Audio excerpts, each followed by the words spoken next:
So in this video I will use a new material for me with a tool that's something I've been wanting for a very long time, and finally it came to me. So stay tuned and let's go into materials.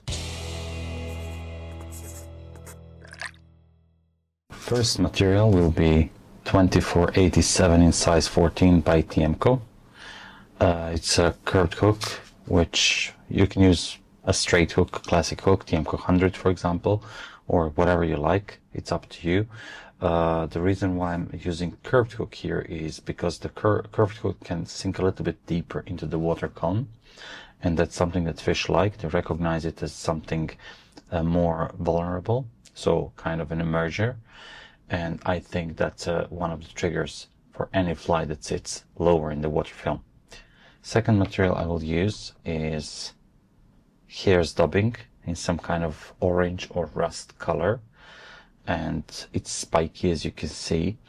So again, it's kind of improving buoyancy of the fly by having those spikes all around and increasing the water surface tension. Well, tension against the water surface. Thread to connect it all is by Magpie Materials. It's some kind of grayish tobacco, not sure about the color, but it's beautiful. It's pretty strong, but still pretty thin, as you will see.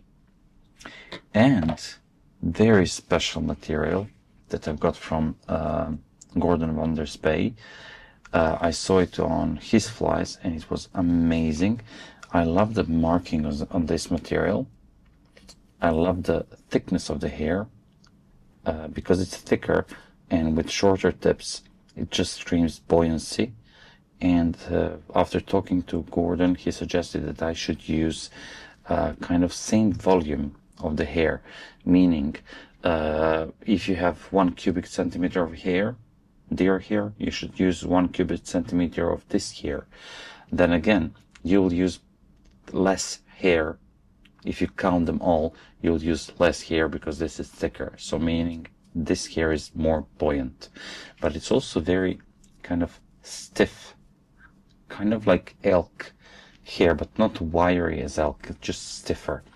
So let's get into it. So I will start my fly with thread, and I will cover the whole hook shank. The thread is Magpie Materials in 110 denier, which sounds like a lot, but when you take and try tying with it, it looks rather thin. Now I'll go into the bend with the thread here, and the reason for doing so is because I want this body to sit kind of lower in the water film, and to help with it I'll just do and tightly dab the rear end of the fly, the one that will sit in the water film. So the rear end. That will suggest kind of an emerger phase of the insect, as opposed to high riding fly that suggests something that can easily run away, fly away from the water. Now, this is it.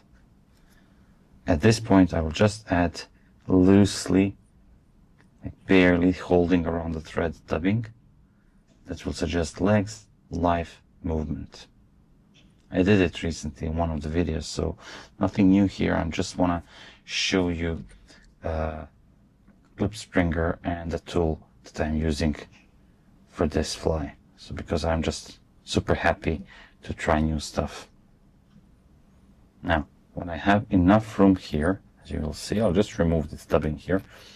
When I have enough room for the tying, I'll just rotate fly a little bit so I have flat base here. You'll already see that like the rear end is kind of tight. To the front we have those legs.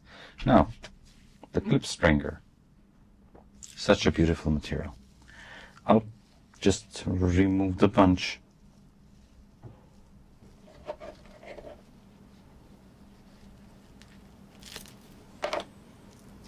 And the fun part with this is it doesn't have any underfur.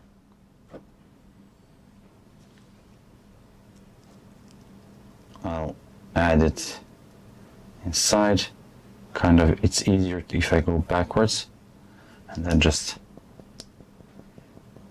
do the tapping. You can already see here, is it aligned or not? One of the advantages of this tool. I wish I took bigger ones, but this one is good for short hair, which one this one is.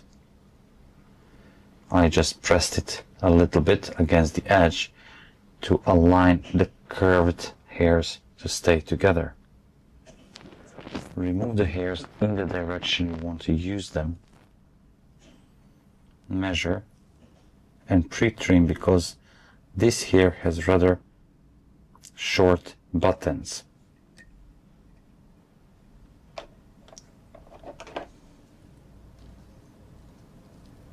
So by pre-trimming this, you are actually allowing yourself to tie cleaner. Now, because I'm using Kelly's tool, I also want to use his method for doing the head here. So I pre-trimmed, I'm holding everything tight and pulling upwards. Second wrap, pull a little bit more.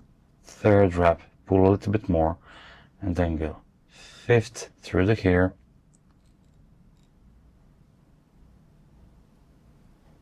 I'll just spin the thread a little bit more here. Check is everything on the top of the hook shank,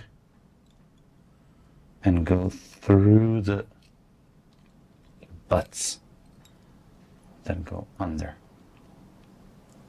That's it. All you need to do, those locking wraps in front,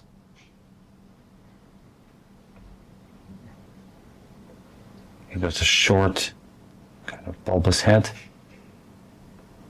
Now it's time to do the finish knot with a flat thread, and that's important because you want your knot to sit much tighter, and it's going to do so if the knot is tied with a flat thread instead of corded thread, which will catch on itself, and it is likely to break itself. Okay, that's it. Now this here, I don't know how much you can see, but it's rather, you can see that I'm moving hook a little bit by pushing the hair. So it's that stiff, but it's still buoyant and light. This is from beneath. Rather slim profile, nice white tips here that are very visible, and hope this will catch me some fish. So guys, thank you very much for watching. Hope you enjoyed the video. Until next time, tight lines and stay safe.